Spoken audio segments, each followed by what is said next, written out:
The real deal. Estonian language. Sadu aastaid ei ole paganad kummardanud Jumalat vaimus ja tões, nagu on öeldud Johannese 4:23.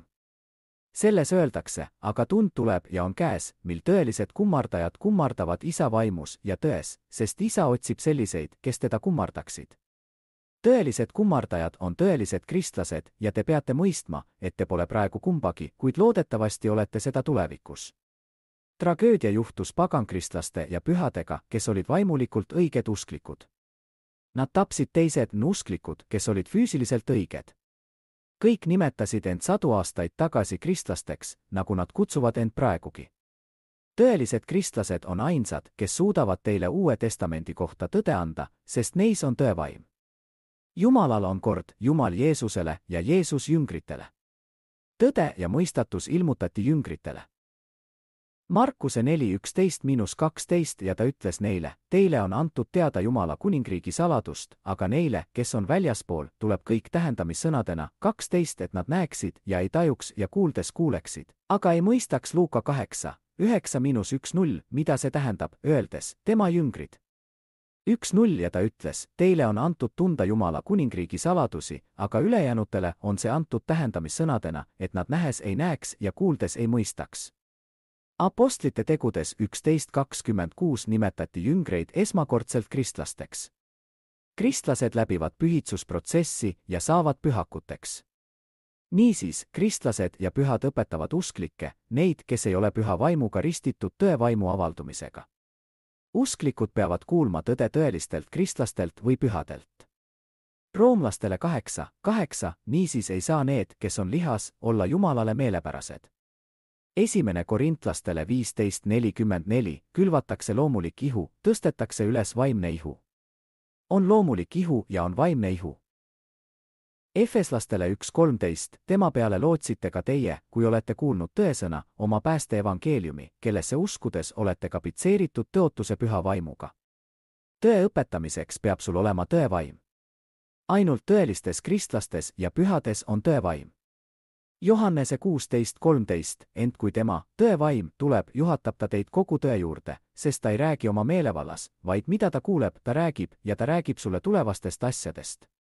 Jumal hoolitseb nende eest, kes tapsid tõelised kristlased ja pühad. Minu tähelepanu keskmes on teie ettevalmistamine pühakuks saamiseks. Ja enne kui sa saad pühakuks, pead sa esmalt saama tõeliseks kristlaseks. Tõeline kristlane on täidetud püha vaimuga ja räägib teistes keeltes, nagu on öeldud Apostlite teod 2:4. On irooniline, et tõeliste kristlaste tapmises osalenud nimetavad end kristlasteks. Pärast kõigi tõeliste kristlaste tapmist sadu aastaid tagasi pole olnud ühte tõelist kristlast. See, et nimetate end kristlaseks, ei tee teist seda. Peate vastama Jumala määratlusele Uues Testamendis. Paganatest usklikega juhtunud tragöödia mõistmine on lihtsalt terve mõistuse kasutamine. Just füüsiliselt õiglased usklikud tahtsid raha, võimu ja kontrolliga kontrollida vaimselt õigeid usklikke. Ainus viis, kuidas nad said neid kontrollida, oli neid tappa. Nad pigem surevad, kui muudaksid tõde Jumala sõnas, sest neis oli tõevaim. Johannese 14:17, tõevaim, keda maailm ei saa vastu võtta, sest ta ei näe teda ega tunne teda, aga teie tunnete teda, sest tema elab teie juures ja on teis. Mis juhtus edasi, mis mõjutas usklikke? Denominatsioon. Igaüks võib asutada konfessiooni oma arvamuse põhjal. Seetõttu nimetavad paljud religiooni arvamuseks. See võib põhineda vähesel tõel või üldse mitte. Küsimus, kuidas eeldate, et ükski konfessioon pärast sadu aastaid saab tõde teada praegu, kui nad alustasid ilma tõeta? See, et konfessioon on eksisteerinud, õpetab selle valesid narratiive nii kaugele, et sellest saab traditsioon, ei muuda seda tõeks. Mitte ükski konfessioon ei teadnud, et Matteuse 28:19-20 on kristlase määratlus. Või et Johannese 3:5, Markuse 16:16-18, Apostlite teod 2:4 või isegi Johannese 3:16 määratlevad, mis on kristlane. Kõik need kirjakohad räägivad Kristuse vaimust, Jumala vaimust ja tõe vaimust.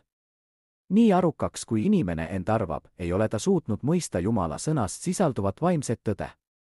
Esimene Korintlastele 2:14, aga loomulik inimene ei võta vastu seda, mis on Jumala vaimust, sest see on tema jaoks rumalus ja ta ei saa seda teada, sest see on vaimulik.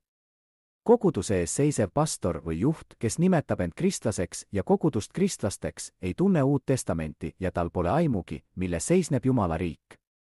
Miks te ei võrdle end jüngritega, keda nimetati kristlasteks pärast seda, kui nad olid ristitud püha vaimuga? Apostlite teod 11:26. Jeesus õpetas neile tõde, nad said Kristuse vaimu.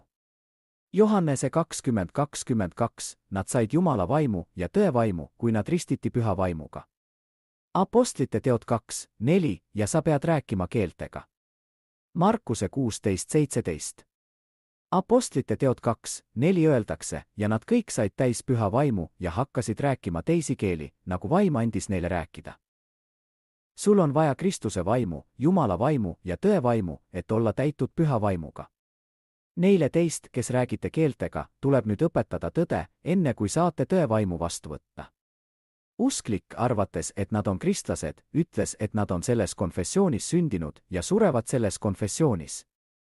Ainuüksi seetõttu, et see konfessioon on eksisteerinud sadu aastaid, on sellest saanud traditsioon oma valede narratiividega. Usklikud peavad mõistma, et pärast füüsilist surma jätkate vaimselt edasielamist. Johannese 5:29 ja tulge välja, need, kes on teinud head elu ülestõusmiseks ja need, kes on teinud kurja hukkamõistu ülestõusmiseks. Kiriku eesmärk on muuta usklikud kristlasteks ja pühakuteks. Kirikut ei loodud selleks, et koguduse juhte rahuldada või rikkaks saada. Ärka üles! Kuula ja võta oma südames vastu Jumala sõnatõde.